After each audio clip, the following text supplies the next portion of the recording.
আমি এটা মনে করি না যে আমার প্রস্তাবনা তারেক জিয়া বিবেচনা করছেন কিনা আমি জানি না। আমি আমার প্রস্তাবনা দিয়ে যাব। তারেক জিয়া আমার দেশের প্রধানমন্ত্রী, আমি একটা এই দেশের বাংলাদেশের আইন মান্যকারী একটা আন্দোলনের দায়িত্বে আছি।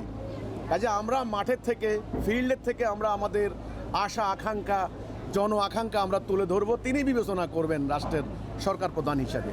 তিনি বলেছেন যে মহানবীর আদর্শ দিয়ে রাষ্ট্র চালাবেন, হলে তো ভালো। আমরা তো চাই, এটা তো আমাদেরই চাওয়া। এদেশের 90% মুসলমান, তাদের আশা আকাঙ্ক্ষা এটা। কিন্তু আসলে বাস্তবে আশা অনেক করতে পারেন। অনেকে বলে মদিনা সনদ দিয়ে দেশ চলবে, অনেকে বলে নবীর আদর্শ দিয়ে দেশ চলবে। কিন্তু এটা আমি মনে করি হয়তো চাইতে পারেন, আশা আকাঙ্ক্ষা হতে পারে, ইচ্ছা হতে পারে, কিন্তু এটা বাস্তবায়নের জন্য একটা শর্ত আছে। আল্লাহর দেওয়া দ্বীনের ভিত্তিতে, দ্বীনুল হক ইসলাম একটা স্বতন্ত্র জীবন ব্যবস্থা, কিন্তু এটা কিন্তু বুঝতে হবে সবাইকে। ইসলামের নিজস্ব অর্থনীতি আছে যেখানে সুদ নাই, ইসলামের নিজস্ব বিচার ব্যবস্থা আছে। ওকে, চোরের শাস্তি, ব্যভিচারের শাস্তি, তারপর খুনির শাস্তি, হ্যাঁ, কিসাসের বিধান। ইসলামের নিজস্ব রাজনৈতিক দর্শন আছে।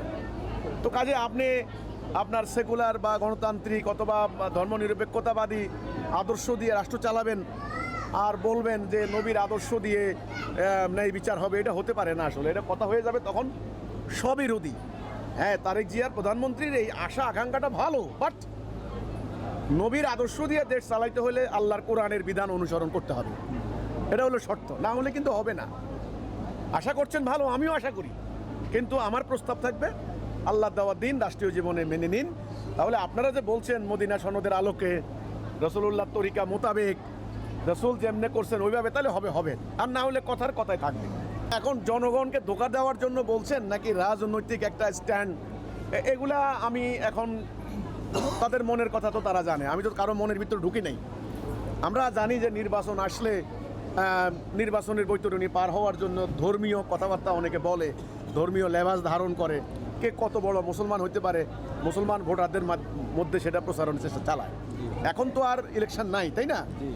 এখন এই যে কথাগুলো বলা হচ্ছে, এগুলা আমি আশা করব লোক দেখানোর জন্য না হোক, আমি আশা করব জনগণের সস্তা জনপ্রিয়তার জন্য না হোক, আমি আশা করব সিনসিয়ারলি অকপট চিত্তে ঠিক আল্লাহর জন্য মানুষের কল্যাণে যেন সত্য কথা হয়ে থাকে।